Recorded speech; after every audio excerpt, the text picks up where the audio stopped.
Now it's finally time to talk about Friday night's favorite show, Smackdown. The Blue Brand started off with tag team action. Carlito and Primo would take on the new team of MVP and Umaga, better than Utopia. MVP and Umaga would prove just how much better they are than Carlito and Primo by getting a quick and decisive victory. Next up in the tag division would be another loss for Carlito and Primo. This time they lost to another new team, Ezekiel Jackson and Vladimir Kozlov. After both teams defeated the Colognes, they were matched up against one another in the following week. It would be MVP and Umaga who would continue their momentum on this night, and after that we moved to ECW for one match. SmackDown's Mike Knox would team up with R-Truth to battle Crime Time. Crime Time would start to lose their momentum that they had gotten earlier in the month, as the team dubbed Truth and Consequences would get the win. And then on the go-home show to the Royal Rumble pay-per-view, The Miz and John Morrison from ECW would take on Carlito and Primo, and as if things couldn't get any worse for the Colognes, they would lose one more time right before the Royal Rumble. Next up on the agenda, we've got the first taste of women's action on SmackDown, and that would end up being between Maria Kanellis versus Eve Torres. Eve would make quick work of Maria and finish her off with a very nice sequence where she would hit her with a belly-to-belly suplex and move right into a spear. In the following week, Mickie James and Michelle McCool would put on a back-and-forth match. Both women would look very good, but Mickie was caught by surprise and Michelle would get a much-needed victory early on. And after that, Maria would get another chance. It wouldn't work out just like with her first match. This time she would lose to Natalya, and then we travel over to ECW again. This time it's because Beth Phoenix would take on Maryse. Beth Phoenix had previously defeated Melina in an earlier episode of ECW, and she would continue to build momentum by defeating Maryse in this match.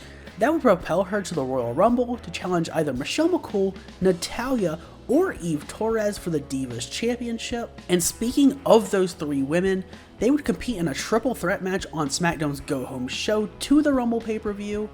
They would battle intently, each woman giving it their all, and Natalya would move on to the pay-per-view and challenge Beth Phoenix for the title. And then at the Rumble, Beth Phoenix would become the first Divas Champion by defeating Natalya. The Intercontinental Championship is up next, and it would be up for grabs in a match between CM Punk and Shelton Benjamin on the first episode of SmackDown. Both men would battle it out to the bitter end, but Shelton Benjamin would get the win with his always great T-bone suplex. Once we found out our first champ, we needed contenders. Mr. Kennedy would be the first to throw his name in the hat. Ken would get a really nice win over Goldust.